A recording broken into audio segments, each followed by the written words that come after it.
1 მეტრი თოვლი ბათუმში და თითქმის სრულად პარალიზებული ქალაქი. გაუწმენდავი ქუჩები და ტროტუარები. ასეთი უხვი ნალექი ქალაქში ბოლო 20 წელი არ ახსოვთ, თუმცა გასული წლის მაგალითებსაც თუ გავიხსენებთ და დღეს ქალაქის ქუჩებშიც გაიარეთ, გაგიჩნდებოდათ განცდა, რომ ქალაქის ხელმძღვანელობა უამინდობისთვის კვლავ მოუმზადებელი აღმოჩნდა. გაუწმენდავი გზების პარალელურად ამ დრომდე ელექტროენერგიის გარეშეა დარჩენილი 2000 აბონენტი. გაუწმენდავი გზები, თოვლში ჩარჩენილი ავტომობილები.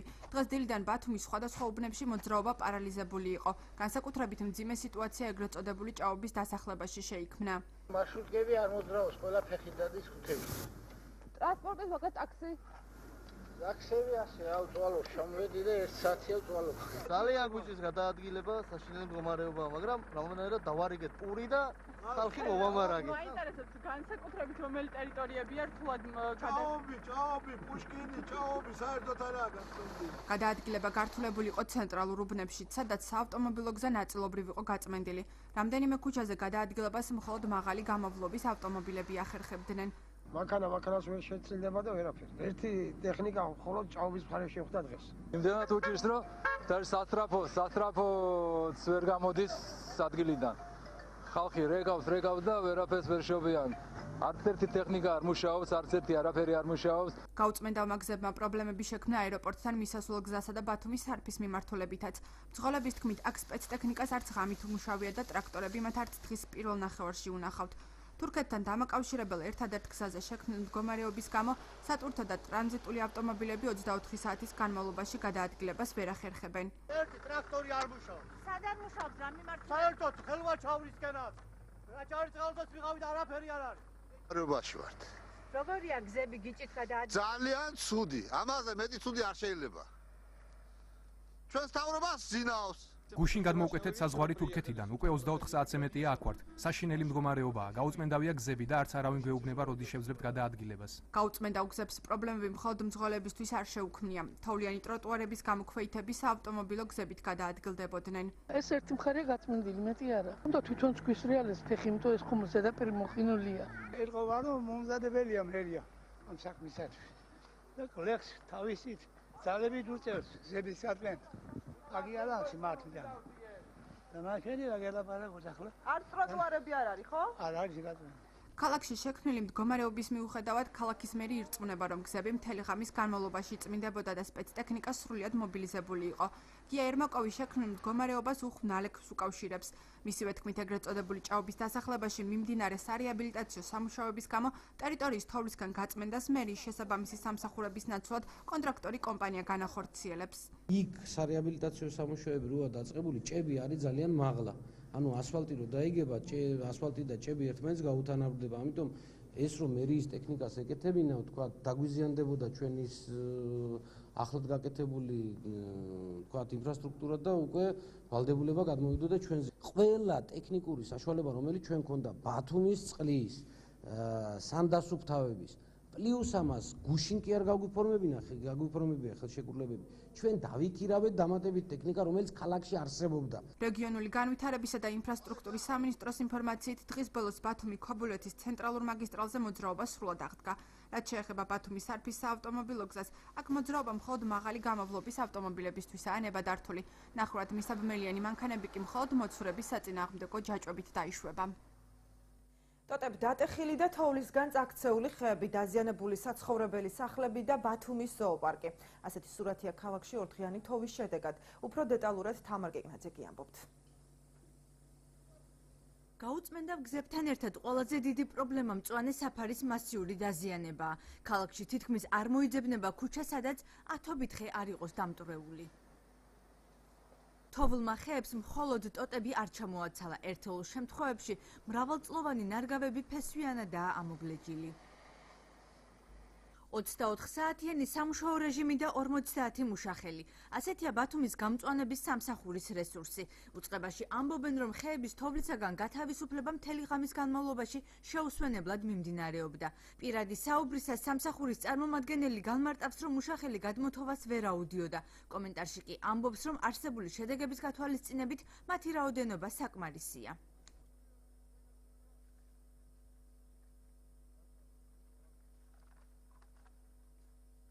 ამ ეტაპისთვის 50-მდე თანამშრომელია დაკომპლექტებული. ქალაქის მთელ ტერიტორიაზე არიან დაყოფილი ეს ბრიგადები.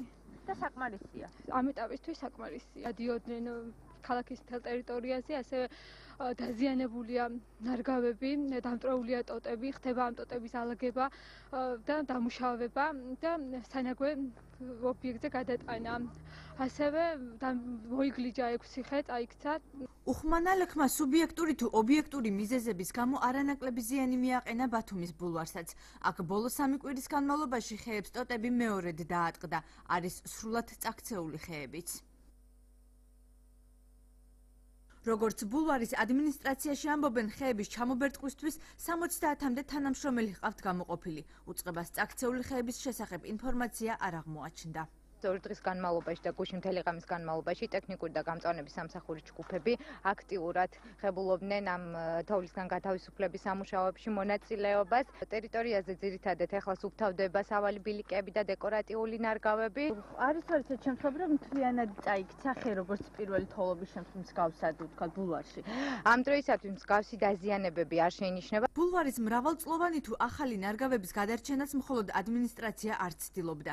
ბამბუკის ესჯოხების სწორედ მოხალისეებისთვისაა გამოყოფილი. თუმცა ეს კადრი მოწმობს, რომ დღეს მსურველი ცოტა იყო. საკმარისი არ იყო ხალხი ბულვარში და რა ვიცი, მოუწოდებ ყველას, რომ გამოვიდეს და დაგვეხმაროს, დაეხმაროს ხალხს, ხეებს. არ უნდა დაიჩავდეს და არ უნდა იყოს ესეთი დაზიანებული და ყველა ახალგაზრდა უნდა გამოვიდეს და ამ ბათუმის სილამაზის გადაჭრაში უნდა მიიღოს მონაწილეობა. მოვედით ამ ლამაზი ბუნების გადასარჩენად და სანანიად მტკივნეული უყურო, როგორ ნადგურდება 100-წლოვანი ხეები. ეს ხომ ჩემი ქალაქია და ჩემი პარკია, რომელიც ძალიან მიყვარს. სავალალო შედეგებია 6 მაისის პარკშიც. აქ ხეების დაზიანებები საკმაოდ დიდია. გადმოთოვლის კვალი არც ბუჩქებს ატყვია. ადმინისტრაციაში კი ისევე როგორც სხვა დანარჩენ შემთხვევაში 24 საათიან სამუშაო რეჟიმზე საუბრობენ. 2 ხე წაქცეულია, შესაბამისად, ანუ მიმდინარეობს სადღამისო სმენობით ჩამოფერცხვის სამუშაოები, მაგრამ დიდ ხეებზე შესაძლებლობა არ არის იმის, რომ მთლიანად მოხდეს ამის ჩამოფერცხვა. სიმაღლეებზე ვერ ვცდებით. მოსულმანალექმა ბათუმის ზოოპარკში თუთიყუშების საზაფხულო ვოილერებით დააზიანა. სახურავი ჩამოინგრა 3 ვოილერზე. გადმოთოვლილია მხოლოდ ის გალიები, რომლებიც აქ სიმაღლის მიხედვით შესაძლებლად ჩათვალეს. 2 საზაფხულო ვოლიერია თუთიყუშების ჩამონგრეული, ასევე დაზიანებულია სხვა ვოლიერებიც. მიმდინარეობს ჩამოფერცხვის სამუშაოები, ამჟამადაც რამოდენიმეჯერ ჩამოიფერცხა ვოლიერები, თუმცა ნალექის უხვი ნალექისგან გამომდინარე ემატება და ემატება. თოვლმა პრობლემები შეუქმნა სხვადასხვა ობიექტების მფლობელებსაც. ზარალი მიადგა რამდენიმე კაფეს, ავტოსამრეცხაოსა და მაღაზიას. ნალექმა ჩამოშალა კერძო სახლის აივნები და სახურავები. დაზიანდა ავტობუსის მოსაცდელებიც. გაუწმენდავი გზის გამო გადაადგილების ეს პრობლემები ექმნება სასწრაფო სამედიცინო დახმარების ბრიგადებსაც. გამოძახების ადგილზე მისვლა განსაკუთრებით უჭირთ ქობულეთისა და ხელვაჩაურის სოფლებში. ბათუმის მოსახლეობას კი მთელი დღის განმავლობაში მხოლოდ 7 სასწრაფო სამედიცინო დახმარების ავტომობილი ემსახურებოდა, რაც შეგვიძლია დარწმუნებით ვთქვათ, რომ არასაკმარისია. სწორედ ამ მიზეზით ექიმები მხოლოდ გადაუდებელ გამოძახებებზე გადიოდნენ. უხმანალექმა რეგიონში ყველაზე მეტი პრობლემა სასწრაფო სამედიცინო დახმარების ბრიგადებს შეუქმნა. გაუწმენდავი გზების გამო ბრიგადები მაღალმთიან სოფლებში პაციენტებამდე მისვლას ვერ ახერხებდნენ.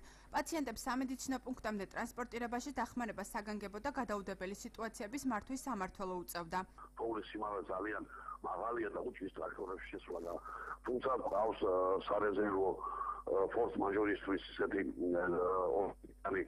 მაღალი გამავლიანობის მანქანა, რომელიც შედის ისეთ ადგილებში, სადაც მაგალითად ავტომობილები ან გაჭირვებული, ასე ვთქვათ, მოსახლეობა ყავს და გამოყავს. ხელი ხალხი მუშაობს, კი შეტყობინება ვიღებ, ავდივართ მენიძალებით, ეხმარებით. სასწრაფო დახმარების ბრიგადებთან ერთად მაშველების მიერ სხვადასხვა მუნიციპალიტეტის სოფლებიდან მძიმე ავადმყოფების საავადმყოფოში გადაყვანა მოხდა. ბათუმის სასტრაფო სამედიცინო დახმარების სამსახურში არსებული 15 ავტომობილიდან გამართული 7 ავტომობილი ემსახურებოდა. ამათგან 3 ავტომობილი ცენტრის საკუთრებაა, 4 ჯიპის ტიპის მანქანა კი სამსახურს მთავრობის თავმჯდომარემ გამოუყო.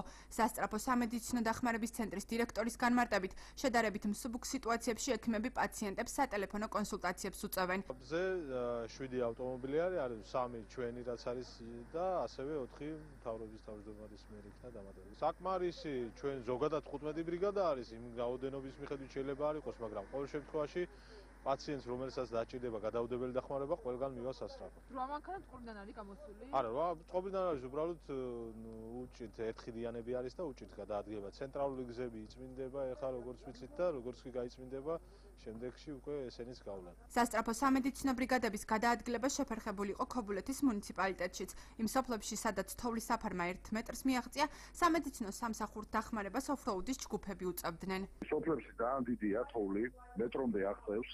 klientებს რაც შეეხება, მინდა გითხრათ, რომ სამაშველო სამსახური ჩართულია, ასევე გამგეობის თანამშრომლების მანქანებია, ასევე როცა სამაშველოს ჯიპები, ასე რომ ვთქვათ, პიკაპები დაკავებულია და გაწასულია სხვა ავანტურობის ჩამოსაყვანად, გვიკავშირდება ჩვენ უფროსი მამუკა და ჩვენი მანქანებით უკვე გავდივართ და ჩამოვყავს. ასევე არის მოხალისეთა ჯგუფი, აი ოფროუდის ბიჭები არიან, მართლა დიდი მადლობა მინდა უთხრა მათ.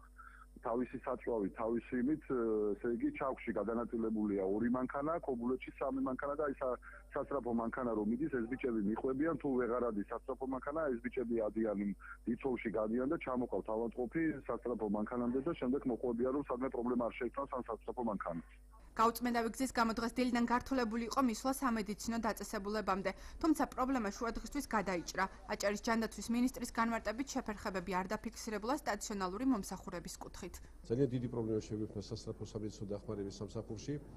არსებული ტრანსპორტი გარდა 3 Land Rover-ის ტიპის ავტომანქანისა ვერ ახერხებდა ქალაქში გასვლას, ამიტომ მიღებული იქნა გადაწყვეტილება, გამოიყო დამატებით ტრანსპორტი. ამ ეტაპისათვის დაძლეულია სასტრაფო გამოძახების ყველა გამოძახება სრულდება. რაც შეეხება სტაციონარებს, ისინი მუშაობენ გამართულად, შეფერხება პაციენტების მკურნალობის საკითხებში არ გვაქვს, გამართულად მუშაობს პოლიკლინიკები. ბათუმში სასტრაფო სამედიცინო დახმარების ცენტრში ამ დროისთვის 140 ზარი შევიდა. აქედან 70 გამოძახებაზე ბრიგადა გავიდა. დარჩენილ პაციენტებს კი სასტრაფო სამედიცინო დახმარების ცენტრმა სატელეფონო კონსულტაცია გაუწია.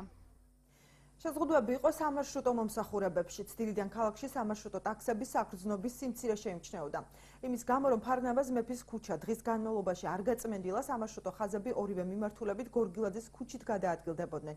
შეზღუდვები იყო დღეს ბათუმის ავტოტრანსპორტშიც. მოქმედი 15 სამარშრუტო ხაზიდან მოსახლეობას მხოლოდ 5 ხაზი ემსახურებოდა და ისიც შეზღუდული რაოდენობით. სამუშაო დღის დაწყება მათ მხოლოდ დილის 10 საათიდან შეძლეს. მგზავრებს შეძლების დაგვარად პირველია 2, 4 და 8 ნომერი ავტობუსი ემსახურებოდა, იყო შეფერხებებიც. ის იყო. ბათუმის საკავთო სამართალი ასე წამოხვალ? მუნიციპალური ტრანსპორტი დილისთვის შეფერხებული იყო და ვერ მოძრაობდა ვერცერთი სამარშრუტო ხაზი, თუმცა დაახლოებით საათის 10-ისკენ უკვე დავიწყეთ გასვლები და ამჟამად პირველი A2 ნომერი 4 და 8 მოძრაობს, ოღონდ შეზღუდვებით ინტერვალები გაზრდილია და მოძრაობები შეფერხებულია, თუმცა მოსახლეობა და დაინტერესებულ პირებს შეუძლია რომ დაგვიკავშირდნენ ცხელხაზზე, რომელიც მუშაობს 24 საათის განმავლობაში და მათთვის ასურველ ინფორმაციას მიიღებენ ოპერატორებისაგან.